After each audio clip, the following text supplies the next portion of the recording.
Hi Cancer, and welcome to your horoscope for October 2024. Thanks for joining me. It's a pleasure to be with you today. I'm based in the UK, so my horoscopes are based on the UK time zone. Please watch them in this order: rising sign first, then sun sign, then moon sign. And I'm going to break the month down into 4 weeks. I'm going to pay particular attention to the moon, what sign it's in which one of your houses it's going through, so you know what areas of your life you're supported in October. So hopefully it'll help you schedule. Week 1, Tuesday the 1st until Sunday the 6th of October. On the 1st, the moon is in Virgo, and it's in your third house of communication. So that's a really great opportunity for you to read the fine print in contracts, to maybe check in with your own belief system. Virgo is a sign that's ruled by Mercury, the communication planet, and Virgo is very good at details and understanding and creating meaning, right? So if there's anything that isn't quite clear in your life that kind of could benefit from your close, critical detail eye on it, do that on the 1st as soon as possible to get that done. On the 2nd and 3rd, the moon is in Libra, and we have a new moon in Libra, which is also a solar eclipse happening on the 2nd. And on the 2nd and 3rd, they're still in your 4th house of your roots, your family, what makes you feel like you belong. Have a look at that separate video I made on the eclipse to get more information. But for you, Cancer, it happens in your house. Like in the traditional chart, Cancer rules the 4th house, and it is the home, it's the domestic sphere, right? So this new moon in Libra will connect you, and it's interrupted, it's an eclipse, it will influence you for the next 6 months. So for you guys, Cancer, to have that in your 4th house is really great, because you'll have wonderful, charming connections with the people closest to you who make you feel, I belong, I'm home, I'm safe. And I see is your root, right? It's like, this is where I belong.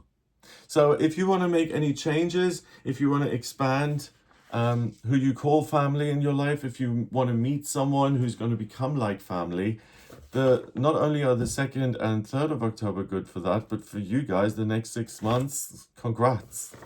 On the 4th, 5th, and 6th, we've got the moon then moving into Scorpio, and that becomes even more intense because it goes into your 5th house of love and children and romance. So the moon in Scorpio is very intense, right? Scorpio is a water sign that likes to get to the truth, to the core, and it's next to Venus in Scorpio. So Cancer, if you're single, please date on the 4th, 5th, and 6th. It's really likely that you make a strong connection where you immediately see the sparks flying and you know there's an emotional connection, like on a soul level. It's really, out of all the signs I've looked at, those 3 days for you are the best for new love and romance. So in this first week, the moon goes through houses 3, 4, 5, and that is the very bottom of your chart, right? So what are the things that are nearest and dearest to me? My own belief systems, my family, my house, my love. And the first week, really look at those areas of your life, because you can bring more love in, and it's consistent and genuine and trustworthy. Week 2, Monday to Sunday, the 7th to 13th of October. On the 7th and 8th, we've got the moon in Sagittarius, and that's now in your 6th house of daily routine and structure. And I think you may be a little bored by doing the same thing over and over again, like, oh, another day to clean the stairs, or to do the garden, or to wash the curtains. I think you may be a little over it if something is overly repetitive, right? So for you guys, the 7th and 8th is a great time to escape from the everyday routine. And if you can take that off and do something fun and unfamiliar and thrilling and exciting, please do. You'll really get a lot out of it. On the 9th and 10th, the moon goes into Capricorn, and for you, Cancer, again, the theme of my relationship comes up, because the 7th house is relationships, and you're going to ask yourself, what can I do to work towards having all of these wonderful relationships in my life, particularly if I am single, and I have this longing to be close to someone and to share myself and my love and my ideas. So I think for any Cancers this month so far, at least up where I've got up to, it's very important that you listen to those desires and urges. And if you want to be with someone, put yourself out there, you'll have a good time. And not just a good time in terms of like a good time, I mean something, you'll have a good result in the sense that you meet someone who's likely to be there long term, rather than just the here today, gone tomorrow kind of thing. Also, on the 9th of October, we have Jupiter, the lucky planet, it retrogrades until the 4th of February. And for you, that's in your 12th house of spirituality in Gemini. So you're going to start to get many more helpful, concrete messages from your higher self. If you're someone who's been trying to have a spiritual awakening in order to understand something or to solve some sort of a problem, the next 6 months for you guys are going to be amazing in terms of feeling this spiritual inner support. So really listen to your own inner wisdom before you do anything. It's not going to lead you in the wrong direction in terms of relationship. And it actually means that the work you're doing, like for instance, going on a date or, doing a barbecue for the whole family out of the goodness of your heart, that you're giving it to the right people. On the 10th of October, the moon is in its second quarter, so it's waxing, right? And you'll have a greater sense of energy when it comes to working at my relationships and overcoming any circumstances that are frustrating and difficult. So those 2 days, you're incredibly resilient emotionally and you're willing to do all the legwork. So if there are other things in your life that you're like, oh, this is too much, I can't do it, approach them on the 9th and 10th. You're going to work like a fiend at anything. The moon goes into Aquarius on the 11th and 12th, and that's in your 8th house. And that's really good news for you guys, Cancer, because anything official, taxes, the government, visa applications, immigration, permanent residency, the law, debts, inheritances, you'll have the presence of mind to deal with those things and to get them dusted off. So if you have to see a lawyer or accountant this month, please schedule it when the moon is in Aquarius on the 11th and 12th. Also on the 11th, the planet Pluto goes direct and it enters Aquarius on the 19th of November. I made a separate video on this. We've got Pluto in Aquarius now pretty much for the next 20 years, right? The only time it's retrograding back into Capricorn is now, September until the 19th of November. But in your case, it's in Capricorn in your 7th house. So it may prompt you to unravel certain relationships that no longer work for you, which kind of makes sense because if you're looking for genuine connection and romance, if there's a relationship that doesn't provide you with any of that, and for whatever reason you've decided I'm going to stay in this because it's inconvenient or the security or whatever, I think it's going to be very difficult for you to tolerate a relationship that isn't good for you. And instead, you're going to want to go out with the old and useless and in with the new and fabulous. So just be aware of that. If you really want to make no changes, that you're going to be super frustrated on those days. And if you can make those changes, please do, because you can make better connections. Okay, so where are we? On the 13th, the moon goes into Pisces, and that's in your 9th house next to Saturn and Neptune. That is a wonderful day for you to receive some sort of divine creative idea. Like the man who invented the toaster oven would have got it on a day like this, the idea for it. Or the person who invented the light bulb would have invented it on a day like this. So see what occurs to you. It doesn't just have to be invention. It could also be like, I have the answer to some of my own problems about myself. I understand that now. Or I wasn't even meditating and suddenly the roof came off and I feel like I was talking to the angels. It's a really good day for you to connect on a much larger, like, spiritual level. So let's look at the houses the moon moved through then. So it started in Sagittarius on the 7th. So it moved through your 6th, 7th, 8th, and 9th houses. So that's pretty much quadrant 3. And that's really you in connection to things out there, the public, people via jobs and individuals, but also what's out there in terms of travel location-wise and what's out there in terms of spirituality. So this week, the second one is about really opening up on a spiritual level and seeing what comes in. Week 3, Monday to Sunday, the 14th to 20th of October. The moon is in Pisces on the 14th and 15th, still in your 9th. So both of those days, so it's in Pisces 13th, 14th, 15th. Those 3 days are really about those kind of spiritual downloads. Then it goes into Aries in your 10th house of work on the 16th and 17th of October. So Cancer, those are the best 2 days of the month for you to really kill it at work, to nail it, to overcome any problems, to assert yourself. If there's something you need to do that frightens you in work, like you have to speak to the whole company or whatever. The reason I bring that up is because apparently if you Google the most common fear, most people have a fear of public speaking. Apparently that's the most common one.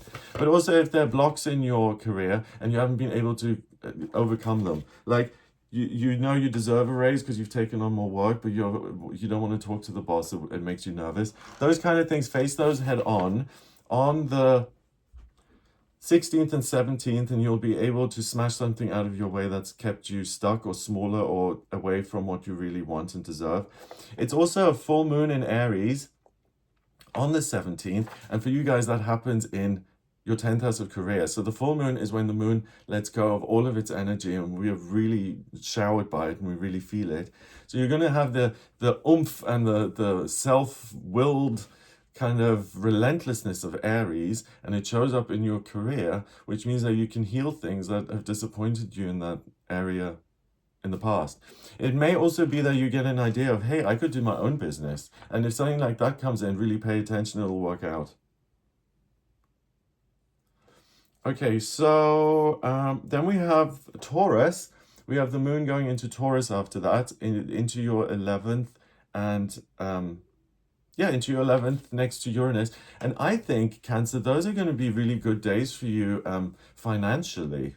So I think if you negotiate even your salary on the 16th and 17th when the moon is in Aries in your 10th, I think it might be that you get the answer that you want. So if you have questioned that, wanting a promotion or asking for more money, 16th, 17th is likely to pay off, because with the moon being in Taurus, in your 11th on the 18th and 19th, it's kind of like, oh, I've made it. I got what I wanted. I'm in control. Then on the 20th, we've got the moon going into Gemini, and that's in your 12th house of spirituality. Interesting, because the moon is your heart, and Gemini is like an open door. It's next to Jupiter in Gemini in your 12th. So there's a sense of spiritual guidance and support. And really almost a dialogue. So I get the sense, Cancer, that you're very much supported this month, and that there are a lot of positive messages that are trying to come through to you. The one thing I want to that I'm mentioning here in the third week that I missed was on the 7th, Venus ingresses into Sagittarius and it goes into your 6th house. So you become much more adventurous when it comes to your daily routine and getting what you want, and fired up about, hey, if I'm putting all this time and effort into it, I want to get something out of it. So you're not a pushover here. You know what's going on. You're getting clear messages and ideas, and you want your existing reality to match. So make sure that, because that's not that comfortable, for most people, if they're being taken advantage of or underpaid, or things aren't right, to then assert yourself and to say, hey, actually this isn't right, I'd like it to change. You'll have the confidence to do that in week 3. So if anything like that happens in your life, please look at it then on the 17th, I would say, through until the 20th. Okay, so week 3, the moon was in Pisces in your 9th. Okay, so it goes to your 9th, 10th, 11th, and 12th houses in week 3. And that's quadrant 4. I think I mentioned this already. Sorry if I'm repeating myself. But it's the opportunity to transcend your current self by making changes in your work, fulfilling one of your hopes and dreams. By listening to your spiritual guidance, it means you've upgraded your circumstances by going through that process in week 3. Week 4, Monday to Wednesday, the 21st to the 31st of October. So it's not just a week, it's 10 days, right? So on the first day, the 21st, we've got the moon in Gemini. Still, it's in your 12th house.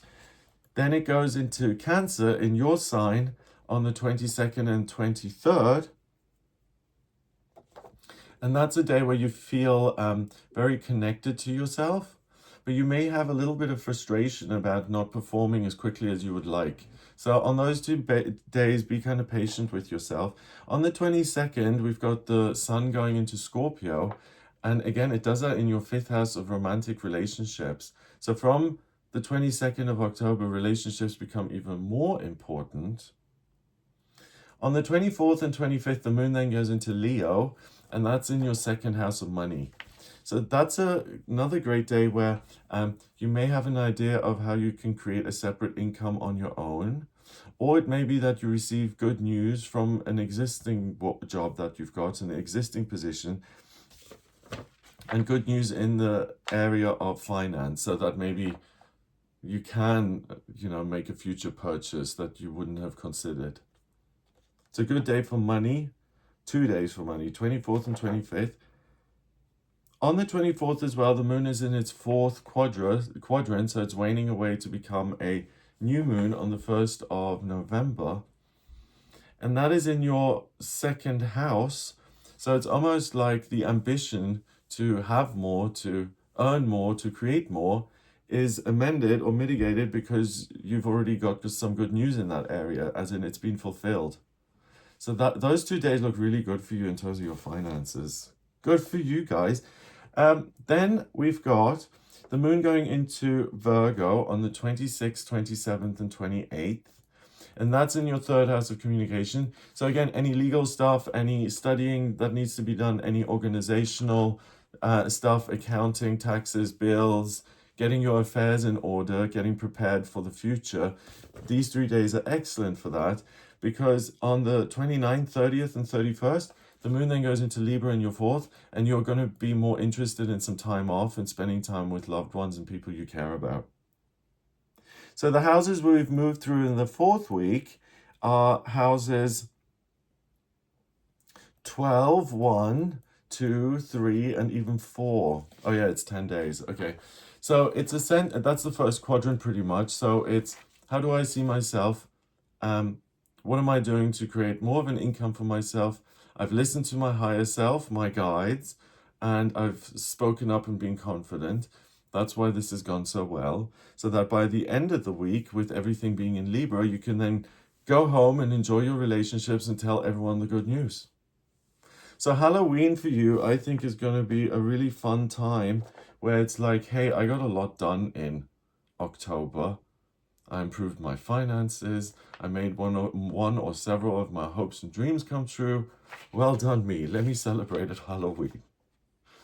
Halloween as well, on that day, the moon is in your fourth in Libra still. So spend it with people you love. That'll be the most fun.